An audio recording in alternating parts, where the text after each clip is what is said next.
Hey there, Talent Growers. A quick note from Halelly Azulay here, your leadership development strategist at TalentGrow. And the TalentGrow Show is taking a short break for vacation in August, and we will be back in September with brand new content for you. But we are rebroadcasting some of our favorite earlier episodes that perhaps you didn't listen to yet, or perhaps you want to re-listen to now that it's been a while. I chose some of my faves for you, and every week you're still going to have content shared with you via these reruns. So I hope you enjoy them and see you soon.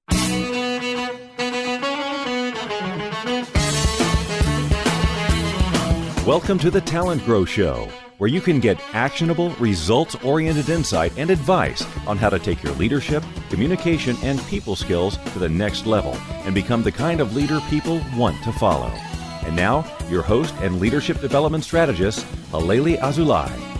Hey there, welcome back to the TalentGrow Show. I'm Halelly Azulay, your leadership development strategist, with a solo episode. As you might know, if you're a regular listener to the show, most of my episodes are an interview with someone else sharing their expertise or experience.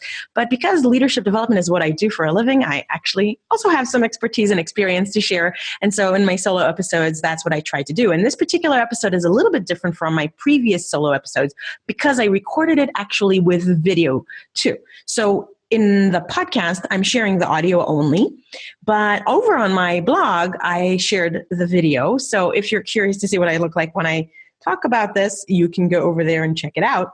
That actually came out a week before this podcast is coming out. But I think that you'll enjoy this even if you're just driving in the car or going for a walk or a run or washing the dishes or whatever it is that you do when you're listening to podcasts. In fact, I'm really curious to know when and how you listen to this. But this episode is all about the top 10 conversations that every leader should have with every employee. This is to give you food for thought and ideas for what is the kind of content that you should be making the topic of conversation with your employees on a regular basis. Lots of people are not really sure what to talk about with their employees, and maybe are avoiding talking to their employees as a result of that. So I hope that after you listen to this episode, that will no longer be one of your problems. But as always, I'd love to hear what you thought. Leave me comments afterwards in the show notes page, comments section, so that I can not only know what you thought, but maybe you have some other suggestions for other types of conversations that you think are important for leaders to have with employees. All right, here we go.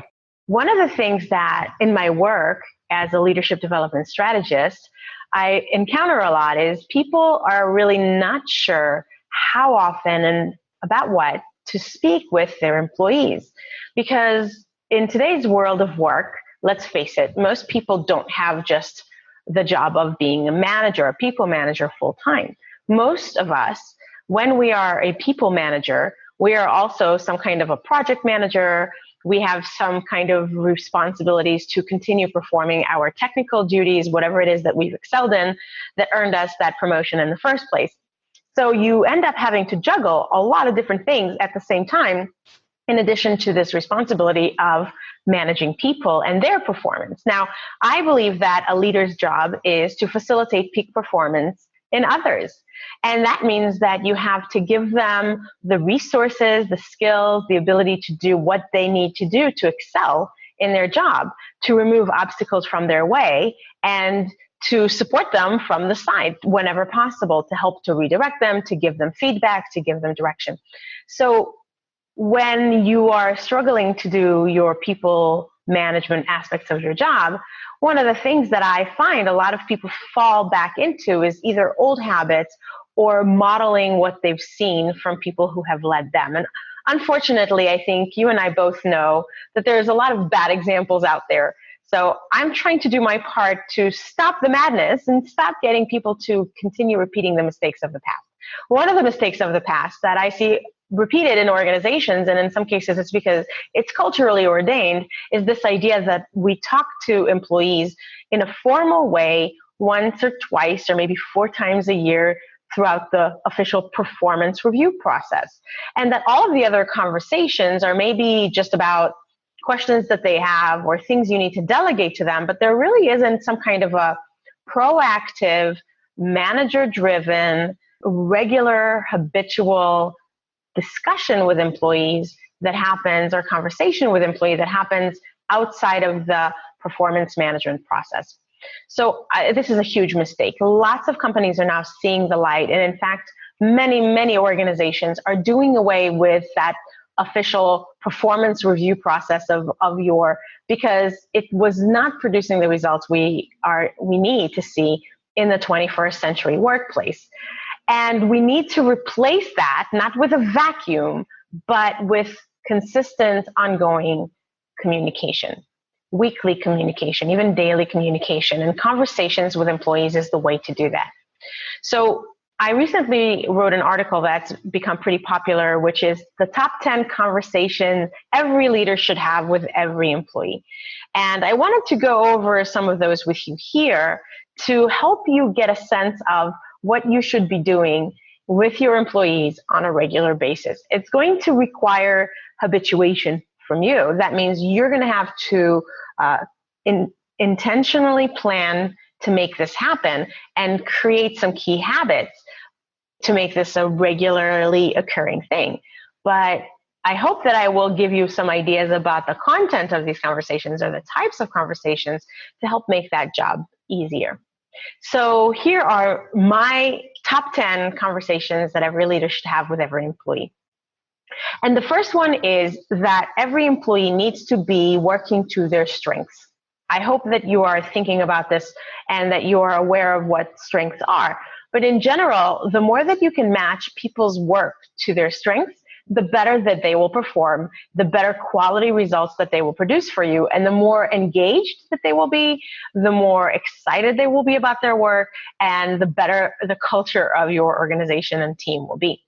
So you need to have conversations with people in order to learn more about their strengths and to make sure that they are getting a chance to use their strengths every day at work. Find out what is it that makes them feel a sense of passion, a sense of flow at work, what really helps them utilize their skills and also their passions, and what comes easily to them that other people find not that easy. Those are some of the clues about what their strengths might be. And of course, I wrote a book about this. There are lots of tools out there to help you get an actual assessment of what people's strengths are. And this is a great thing that you should be able to do because it gives you more food for discussion with them and more specific information that you can use. So have strengths conversations with your employees on a pretty regular basis. Now, that doesn't mean you talk to them about this every week because there's lots of things you need to still talk to them about. This is something that maybe you want to talk once or twice a year about to make sure that you're both in sync and that they're still feeling like their job allows them to use their strengths daily and that they're doing things that are supported by their strengths rather than always going against the grain of their strengths, because in the end, you won't be utilizing their value, their ultimate potential value, and optimizing their ability to contribute to the organization if you don't allow them to work from their strengths. The second kind of conversation that every leader should have with every employee is goal planning conversations. Now, that probably doesn't happen daily either, but you need to make sure that at some point you're having a conversation with the employee about what their main goals are for the year. And then you're having regular check-ins with employees about what is their progress towards their goals and what changes might have happened in what their goals are, what their goals should be, what way that they should be working about those goals, or maybe the prioritization, because the world is very dynamic. Things change, organizations change, people change, workflows change. So whatever goals you set at the beginning, they're not set in stone. Now, you shouldn't throw them out the window every other day and change them willy-nilly. But they should be dynamic, and therefore there should be some tweaks, changes, maybe minor, maybe major, to the goals. So this should be something that is included in regular conversations that you're having with your employees so that they're always feeling like they understand what they're working towards so that they have the capacity to make good decisions when there is a conflict of interest or when they have competing priorities. Because a lot of time is wasted when people aren't clear, aren't sure what they should be working on. And having goals conversations can eliminate a lot of that uncertainty and time waste and improve your productivity for sure. The third kind of conversation that you should be having regularly with your employees is day-to-day performance conversations. As I mentioned before, if you're keeping performance conversations to once or twice a year, you're doing it wrong. People need to have regular information about how they're performing against their goals and against the measures of their success. They need to know your assessment of their progress, and they need to have the opportunity to make course corrections along the way, rather than finding out about something that's a problem maybe farther down the road after they've been just basically allowed to continue making the mistake over and over, or maybe doing something in a way that is less productive or less effective than they could be. Everybody has the opportunity to make improvements and would appreciate having the chance to do so by you talking with them about their performance in a day-to-day way. So you need not withhold information about their performance. You need to seek opportunities to have conversations about performance on a very, very regular basis. So a weekly check-in is one of the ways that you could do that. And that's the fourth type of conversation that I recommend every leader have with every employee. A weekly check-in. Not a quarterly check-in, not a biannual check-in, a weekly check-in. That means one-on-one time that's dedicated to talking about whatever it is that you need to talk about, like updates about their projects, updates about their goals, talking about how they feel, what things are going on, what's exciting to them, what is happening maybe in side projects, anything that you can ask them about and tell them from your perspective can take place during these conversations. And they don't have to be very long conversations. You don't have to schedule an hour with every employee every week. I mean, they can be 5-minute, 10-minute, 15-minute conversations. One of my friends and colleagues, Jeremy Epstein, whom I interviewed on episode 34 of my podcast, The TalentGrow Show, was telling me how every Sunday night he sits down and he schedules all the one-on-ones with all of his employees and even some of his skip level, the less than direct reports, the people that report to his direct reports, so that he is able to make sure that he saves time for those important conversations, because otherwise the work will expand to the time available. That's Parkinson's law. And it's true. It happens. So if you don't make time for those, if you don't build them into your schedule, the time will not be there. But if you do build them into your schedule, because it is your job to do that, then you will be able to make sure that you're checking in with people on a regular basis. Everything about your job will improve if you do nothing but this change. So make sure that you schedule one-on-one conversations with all of your employees. You will thank me for it. So the fifth kind of conversation that you should be having regularly with your employees is positive feedback conversations. You need to be on the lookout for things to tell them about their performance that are going well. You need to be on the lookout for ways to tell them about what you appreciate about their approach, their style, their skill, specific things they said, the specific things they did, feedback from customers, feedback from peers, feedback from other departments, all of the information that you can gather about what they're doing right. And you need to communicate that regularly. Now, ideally, what you want to do is communicate that as close to its occurrence as possible. You don't want to save it up for any kind of scheduled conversation if by any chance you're able to give them that feedback right away, okay? You can use my STS formula, which I've discussed elsewhere. I'll link to it, to know how to give that kind of feedback that is really valuable to people and helps them know what is working so that they can keep doing that. The more specific, the better. But of course, you also should be having developmental feedback conversations, because everybody wants to learn and grow. Everybody wants to get even better at what they're doing. So if you're only telling them about what's working and you're not telling them about anything that they could do to even ratchet up their performance, you're withholding information from them that they need in order to reach mastery, which is one of those drivers of motivation in the 21st century, as I've discussed before and as described by Daniel Pink in his wonderful book, Drive. So how are you helping people reach mastery if you're not telling them ways in which they can improve? Look for opportunities to give them, again, very timely, very specific, and well-defined feedback about ways in which they could ratchet up the effectiveness of work that they're doing. Now, of course, this would be the category under which you would give them information about things that you need them to stop doing, mistakes that they're making, or something that they're just doing incorrectly, because they need to know that so that they don't keep making that mistake. The seventh kind of conversation every leader should have with employees is career conversations. Do you know what their career aspirations are? Do you know what their development needs are? Do you know what their next steps are in their career, where they've been, where they want to go? And are you facilitating that for them?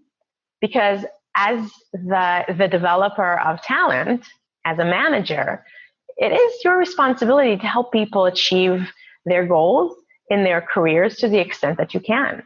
So what do they want to accomplish in their career? And are there ways in which you can help them achieve those goals? You're not going to keep them forever. A friend of mine, Chip Joyce, whom I also interviewed on the podcast, is the CEO of a company called Ally Talent that works to implement what has been written in the book by Reid Hoffman, Ben Casnocha, and Chris Ye called The Alliance, that says that in the modern workplace, we are lying to ourselves when we pretend that it's like a marriage forever until death do us part. We used to pretend that, maybe it used to be true, I don't know, but it's definitely not true now. Nobody takes on a job with the intention of staying in it forever, and no employer hires someone with the intention of keeping them around forever. So let's stop the charade and let's have conversations that are open and honest and real about the fact that when somebody joins your team, it's for a finite period of time and it's to accomplish certain goals. And so how can they add the most value while they're with you? And how can you add value to their career so that they feel developed, that they feel supported, and it actually makes them want to stay longer, not less? So talk about it. The eighth kind of conversation that every leader should have with every employee is what my friend and mentor, Dr. Beverly Kay, calls stay interviews. She was featured on the second episode ever of the TalentGrow Show, and she's co-authored a book called Help Them Grow or Watch Them Go. And Beverly Kay is a very wise woman because it's true. So what is a stay interview? Well, I bet you've heard of exit interviews, right? Here's what's really absurd about exit interviews. Organizations often don't talk to people, managers don't talk to people until they are about to leave. When they've decided they're done, they've had it, they want to go somewhere else. Now we suddenly want to know what's going on. Could we keep you? What could we have done differently to keep you? Why are we waiting until they leave or until they've emotionally disconnected to have that conversation? We should be having conversations all the time about what do we need to do to keep you here, to keep you happy, to prevent you from exiting. So those are stay interviews to oppose the exit interviews. So if you're having conversations with people all the time about what they need, about what they want, about what could help them feel even happier in their job, about what things are maybe getting on their nerves or not working for them, the better you can do to keep them happy, to keep them engaged, to keep them motivated, and to keep them performing at their top performance, which is what you want. So stay interviews are a fantastic kind of conversation. So I will link to that, to the book and to the interview with Dr. Kay, so that you can listen to that to learn a little bit more about that. The nice kind of conversation every leader should have with every employee is impact conversation. And that's to just help embed and contextualize for every employee how what they do supports the bottom line, how what they do contributes to the ultimate mission of the organization, how what they're doing helps the organization do what it promised its constituents that it will do for them, so that they never feel like some kind of a cog in the wheel, so that they never feel like that episode in I Love Lucy where Lucille Ball is trying to learn a job where her whole job is to just wrap chocolate bonbons. I don't know if you've ever seen this video, and you can Google it watch it on YouTube. It's hilarious. All she knows is that there's a little hole in the wall and little chocolate bonbons come out of it, that hole on a conveyor belt. Her job is to wrap them up in these little packages and send them on their way down the conveyor belt through another hole in another wall. She has no sense of the impact of her work on the end consumer. She doesn't see people enjoying the chocolates. She doesn't see their hands not getting dirty, or dirt not getting into the chocolates as a result of the fact that she's wrapped them so well and so on. And so her job becomes so isolated, and it's like she has tunnel vision about what she's trying to do, to the extent that she doesn't care that much about what she's doing. Now, of course, there's a lot of comedy involved, and it's on purpose that she really, really is very clueless about what she's doing. But I think it delivers a very good point, which is, does every one of your employees see the connection between what they're doing on a daily basis to the ultimate mission of the organization, to the results, to the satisfaction of the clients, to the value to the shareholders, or whatever it is that you're trying to achieve in your mission? Make sure that you talk to them about that on a regular basis, not just once a year. Okay. And then finally, the 10th conversation that every leader should have with every employee. By the way, these are not in any particular order. I should have said that earlier, but they're just generally 10 types of conversations that you should be having. All right. So the 10th one, are you ready? Is development and training conversations. Now, I come from the world of talent development and training and employee development. So this is near and dear to my heart. I wrote a book about this called Employee Development on a Shoestring that helps busy managers get more ideas about how they can help develop their employees without always having to just send them to some training class. Because let's face it, first of all, there aren't training classes for every kind of development need. Second, we don't have time to send people to so many training classes. Third, we don't have the money, the budget to send people to so many different kinds of training classes. And fourth, some things are not best learned in a training class. They're best learned in some other way. So you need to think about, what does each employee want to learn? What skills do they need to develop? What are their goals in terms of their mastery trajectory, and developing the kinds of skills that will help them not only in their current job, but in their future jobs? And how can you support their learning needs? So there are lots of ways that you could do that. I mean, volunteering is one way, mentoring is another way, on the job learning through shadowing or job rotations. There are lots of ways that people can develop skills that don't require sending them to training. So check out my book, Employee Development on a Shoestring. It's on Amazon and everywhere books are sold, of course, here on my website. But there are lots of ideas that I can share with you, and you need to make sure that this is part of your regular conversations with employees. So I've shared with you the 10 kinds of conversations that I think every leader should have with every employee. And I think that if you make time for these, they're not all 10 every day, all the time, but all throughout the year, you need to be regularly having conversations with employees. And these are all the types of things that you should be talking about with them, in addition to just asking them about their weekend and asking them about their summer and asking them what makes them tick or what makes them happy or what really gets on their nerves, just so that you get to know them and build trust and build a camaraderie. All of those things are going to go so far in helping you with your job, in helping them with their job, and in helping the organization get things done in the best possible way. Okay, so what did you think? Was that useful? Did you get some new ideas? Do you think you're going to use any of these types of conversations going forward with your employees? And if you're not yet a manager or a leader officially, this doesn't mean you can't use any of this information, because first of all, these are the kinds of conversations you can have with your peers, employees. And also, these are the kinds of conversations that maybe you can initiate with your manager, with your boss, because let's face it, maybe they didn't hear about these ideas. Maybe they didn't think about it.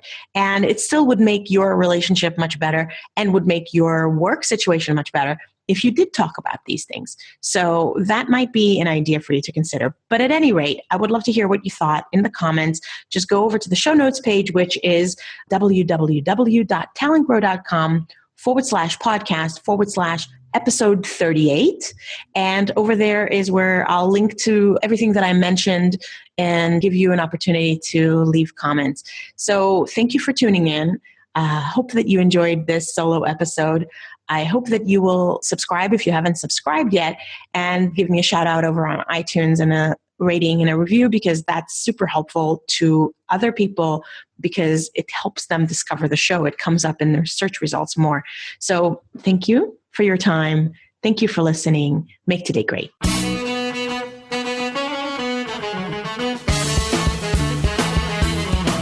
Thanks for listening to the TalentGrow Show, where we help you develop your talent to become the kind of leader that people want to follow.